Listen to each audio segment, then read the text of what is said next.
விவிலியம் அறிவோம். வணக்கம் அன்பர்களே. இன்று நாம் அறிய போகும் பகுதி சீராக்கின் ஞானம், அதிகாரம் 40. மனிதரின் இழிநிலை. எல்லா மனிதரும் கடும் உழைப்புக்கே படைக்கப்பட்டிருக்கின்றனர். தாயின் வயிற்றிலிருந்து வெளிவந்த நாள் முதல் நிலம் என்னும் தாயிடம் எல்லாரும் அடக்கமாகும் நாள் வரை ஆதாமின் மக்கள் மீது வலிய நுகம் சுமத்தப்பட்டிருக்கிறது. எதிர்காலத்தையும் இறுதி நாளையும் பற்றிய எண்ணங்கள் மனிதனுடைய சிந்தனையை குழப்பி உள்ளத்தை அச்சுறுத்துகின்றன. மேன்மை மிகு அரியணையில் அமர்ந்திருப்போர் முதல் புழுதியிலும் சாம்பலிலும் உழல தாழ்த்தப்பட்டோர் வரை, கருஞ்சிவப்பு உடையும் பொன்முடியும் அணிந்தோர் முதல் முரட்டு துணி உடுத்தியோர் வரை எல்லாருக்கும் சீற்றம், பொறாமை, கலக்கம், குழப்பம், சாவு பற்றிய அச்சம், வெகுளி, சண்டை ஆகியவை உண்டு. கட்டிலின் மீது ஓய்வு கொள்ளும் நேரத்தில் இரவு நேர தூக்கம் மனிதரின் அறிவை குழப்புகிறது. சிறிது நேர ஓய்வும் ஓய்வாக தோன்றுவதில்லை. பகலில் நேரிடுவது போன்று உறக்கத்திலும் அவர்கள் கலக்கம் அடைகிறார்கள். போர்க்களத்திலிருந்து தப்பி வந்தவர் போல தீய கனவுகளால் உள்ளத்தில் குழப்பமடைகிறார்கள். தாங்கள் பாதுகாப்பு அடையும் காலத்தில் விழித்துக் கொள்கிறார்கள். தாங்கள் அஞ்சியிருந்ததற்கு தகுந்த காரணம் இல்லையே என வியப்படைகிறார்கள். மனிதர் முதல் விலங்குகள் வரை எல்லா உயிரினங்களுக்கும் சாவு, படுகொலை, சண்டை, வாள், பேரிடர், பஞ்சம், அழிவு, நோவு ஆகியவை உண்டு. பாவிகளுக்கோ இவை 7 மடங்கு மிகுதியாகும். இவை எல்லாம் நெறி கெட்டவர்களுக்கென படைக்கப்பட்டவை. அவர்களை முன்னிட்டே வெள்ளப்பெருக்கும் உண்டாயிற்று. மண்ணிலிருந்து வந்த யாவும் மண்ணுக்கே திரும்பும். தண்ணீரிலிருந்து வந்த யாவும் கடலுக்கே திரும்பும். தீமையின் விளைவுகள். எல்லா கையூட்டும் அநீதியும் அழித்தொழிக்கப்படும். பற்றுறுதி என்றென்றும் நிலைத்துடும். அநீதருடைய செல்வம் ஆற்றைப் போல வற்றி போகும். மழையின் போது விழும் பேரிடியைப் போல மறைந்து போகும்.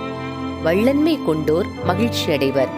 கட்டளைகளை மீறுவோர் முடிவில் அழிவர். இறைப்பற்றில்லாதோரின் வழிமரபினர் மிகுதியாக கிளைவிடார்.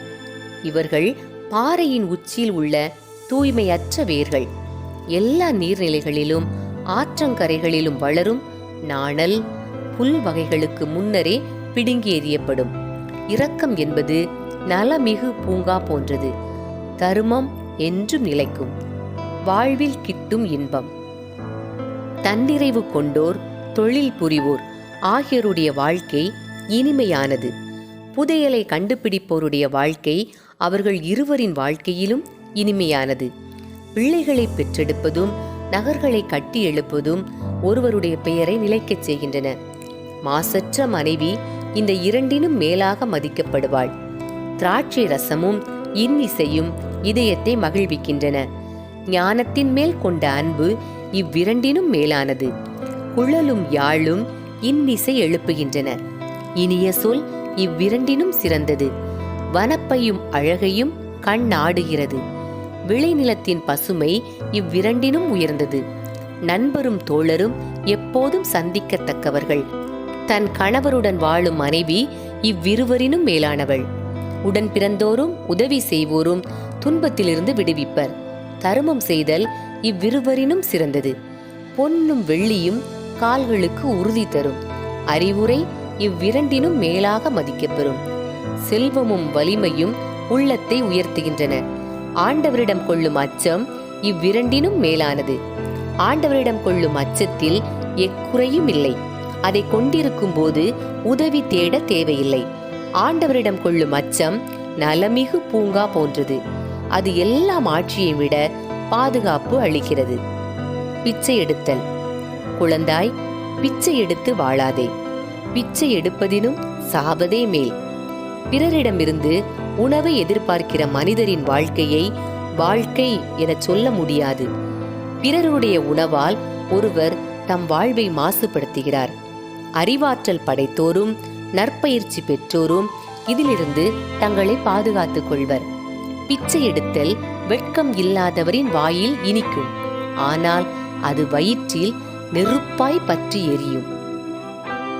அன்பர்களே, இறைவார்த்தையோடு பயணித்தோம். இறைவனோடு நம் பயணத்தை தொடர்வோம்.